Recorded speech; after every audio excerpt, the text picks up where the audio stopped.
San Luis Obispo County is a special place because it's beautiful.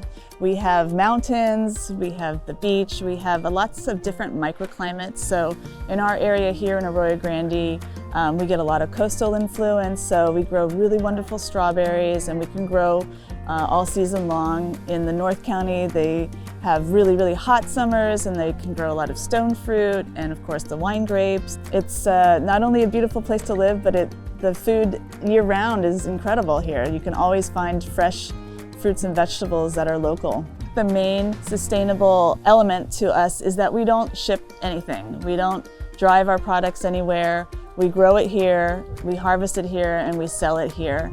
The thing that consumers really learn when they come to our farm is that there are seasons.